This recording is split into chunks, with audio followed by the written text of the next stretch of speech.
Nous pourrions débuter ce reportage par une publicité sur le second plus gros avion du monde, produit en série.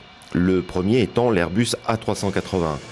Avec une longueur de 69 mètres, une hauteur de 21 mètres et son envergure de 73 mètres, ce colosse d'un poids à vide de 175 tonnes peut emporter à son bord 150 tonnes de fret. Pour le carburant, appelé kérosène, il faut compter un plein avec plus de 200 000 litres. Mais aujourd'hui, nous parlerons du pourquoi cet Antonov 124-100 se trouve sur le tarmac de l'aéroport de Paris-Vatry.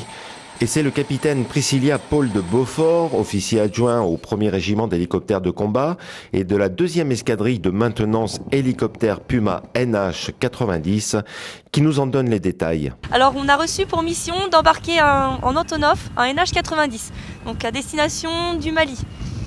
Et pour cela, nous passons d'abord par Niamey au Niger. Voilà. Donc aujourd'hui, on charge quoi?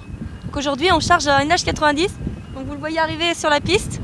Il est mis en configuration embarquement, voilà, en Antonov. Alors on a déposé les pales de l'hélicoptère. Ensuite, on lui a mis de l'outillage pour le permettre de le saisiner à l'intérieur de l'avion. Parce qu'il faut savoir que c'est comme dans un bateau en fait. Il faut l'attacher pour pas que les outillages et tout ça, ça bouge. Voilà. Il faut absolument le mettre en configuration avion. Pourquoi avoir choisi l'aéroport de Vatry? Non, nous avons choisi l'aéroport de Vatry pour la proximité du régiment.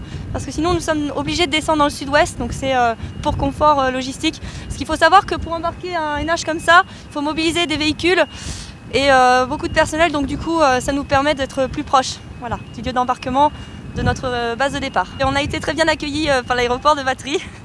Et j'espère continuer ce genre de mission avec eux. Voilà. On a la plateforme de Pau, de Istres, Évreux, et puis de plus en plus se développent les embarquements sur Vatry.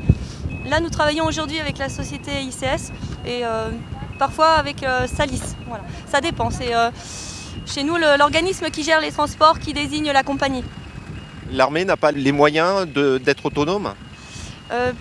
Pour le moment, non. On utilise pour la plupart des embarquements des Antonov. Voilà. Et pour certains hélicoptères, le C-160. Donc là, on est à l'intérieur de l'Antonov 124. Donc là, on va procéder au chargement de l'aéronef, donc le NH90. Et c'est une opération très sensible parce que ça nécessite quand même un treuillage de cet appareil qui fait 7 tonnes et qui sera treuillé par l'équipement interne de l'Antonov. Alors pour l'aéroport de Vatry, c'est une belle opération? Oui, tout à fait, c'est une belle opération et aussi une assez grande fierté de pouvoir être référencé par l'armée française comme aéroport qui puisse charger ce type de marchandises au départ de Vatry. En fait, vous venez en compétition avec Istres, Pau? Alors on ne va pas rentrer en compétition parce que Istres et Pau sont des bases déjà militaires historiques.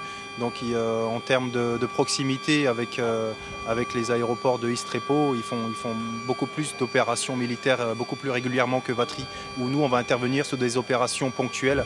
Et là on va intervenir sur des aspects d'intérêt logistique pour l'armée. Là c'est la proximité avec la base de Phalsbourg qui a fait que l'opération se fait au départ de Vatry. Le marché du charter au départ de France est assez bas actuellement. Mais on sait que nous on est quand même bien positionné à Vatry de la part de nos clients affréteurs.